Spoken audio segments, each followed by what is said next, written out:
this is Troy with Coast Universe, here with a different type of video.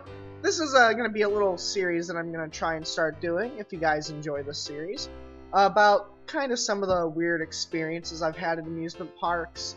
And of all the weird experiences, I don't know if this is the weirdest, but this is certainly one of the more interesting, and I don't feel like it would normally happen at a park like this. But this story comes down from when I was visiting Islands of Adventure down at Universal back in 2012-2013, right about when my channel started.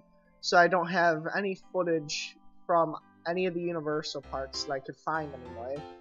So let's get into the story, and this is kind of an interesting one. So when I was down there visiting, it was a normal day. I was visiting the two parks. I had the Hopper Pass. I started off at the main park over here.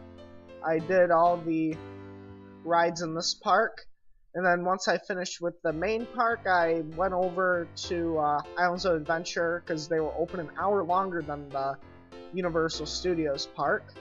So I went over there and decided, why don't I go ride the Incredible Hulk coaster to make sure I can get on that, because I knew it would have long lines because it was pretty much the biggest ride in the park other than Dragon Challenge. So I figured I probably should get on that, make sure I get on it. And then that was pretty normal. I rode that for the night, waited a ridiculous line for that. It was like 2.5 hours because I went on a weekend day. That was really, really stupid of me. But I was just going with what my parents' schedule was because we were also doing the other parks down there. But then the next day comes along. It started off as a normal day.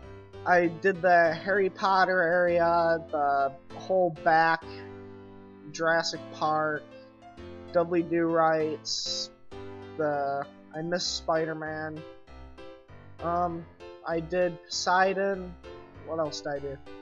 And then, when the day was coming to an end, I decided to wander these gardens here. Or, I don't think it was at the end, I think it was about halfway through the day, because I remember it was still light out.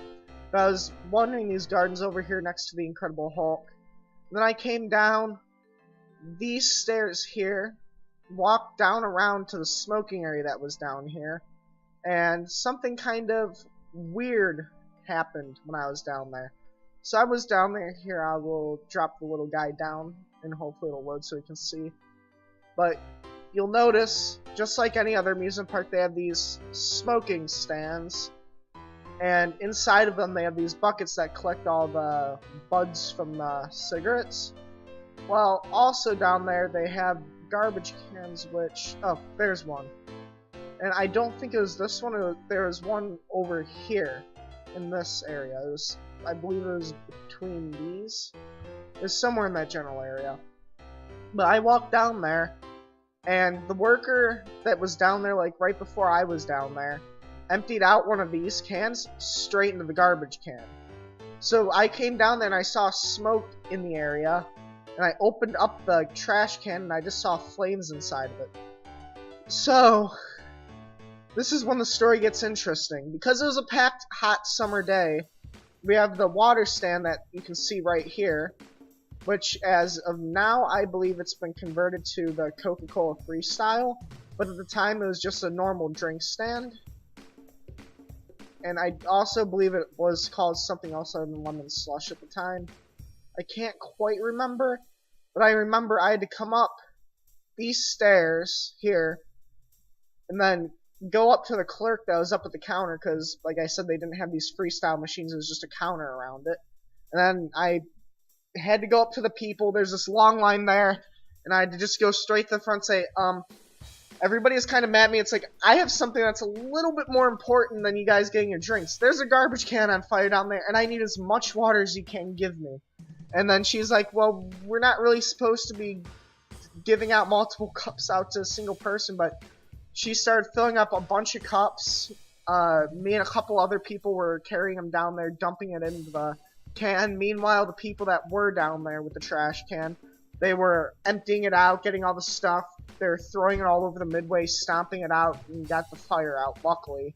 Because the workers, people in the shop had their hands occupied working with the customers, and I don't know what happened with the worker that did it, but the people that were sitting there at the smoking area, they did remember the worker, and I don't know if anything happened, but at least they're aware of who did it. But yeah, that's what happens when workers careless at an amusement park. So if you're working in an amusement park, don't just straight empty the cigarette can straight into the garbage can, because you might burn the park down. So of all my experiences in the amusement parks, that was definitely one of the most surprising ones, because I never expected in my life to go to an amusement park and see a garbage can on fire. And that wasn't from a riot, and that was just from plain worker stupidity. Now, I have some other stories from around different parks around that I've been to, and that's probably one of the more interesting and weirder side. But I hope you guys like this video. If you want to see more kind of in this nature, I can form the video a bit more coordinatedly, have maybe Planet Coaster or something being built in the background instead of just showing you the Google Maps, because not everything's going to require Google Maps to show you the demographics of the location, because in this one I can show you exactly what happened where it happened, so I was able to use maps for this one. But on a normal occurrence I probably won't be able to, because a lot of them are just interactions with people in the park, and I have a lot of those from Cedar Point. I have some really weird ones from Cedar Point that I can't believe happened. Then I also have one crazy one that correlates between Cedar Point and Kings Island. But that's gonna do it for this video.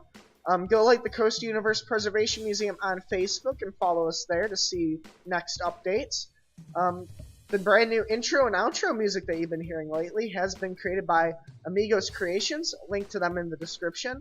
And they're also working on developing this brand new game called Pixel Coast, or Pixel Park. That's going to be a fun little game, kind of like the Roller Coaster Tycoon series. It's, as the name suggests, pixels, so it's pixelated. I'll leave a link to the video I did on that in the description as well. But again, that's going to do it for this video. Rest in peace, dragons, and see you in the next one. Bye.